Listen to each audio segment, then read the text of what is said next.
เราคือพี่เบิร์ดจิ๊บตัวบีที่นำหน้าตัวเบิร์ดเวลาเขียนเป็นโน้ต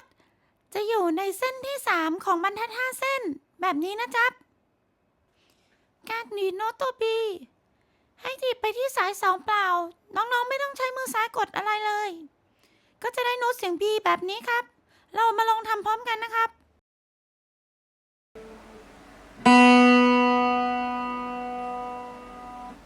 เรามาเริ่มอ่านโน้ตเพลงนี้กันเลยนะคะ B B B B B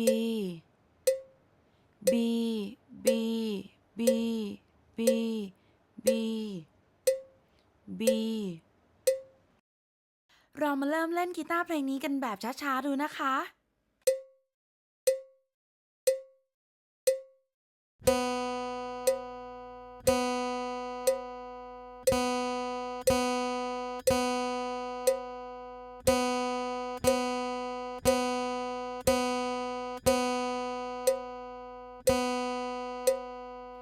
ถึงตอนนี้น้องๆคงพอจะเล่นกันได้แล้ว แต่ถ้าไม่ได้ให้วนกลับไปซ้อมเล่นแบบช้าๆอย่างเดิมก่อนนะคะ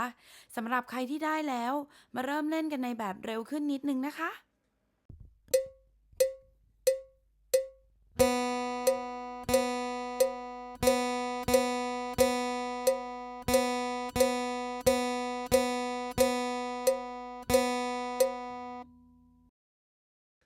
สุดท้ายเรามาลองเล่นกับดนตรีกันนะคะ จะมีเสียงกีตาร์พี่เล่นด้วย1 รอบ หลังจากนั้นก็จะเป็นโชว์เดี่ยวของน้องๆเลยค่ะ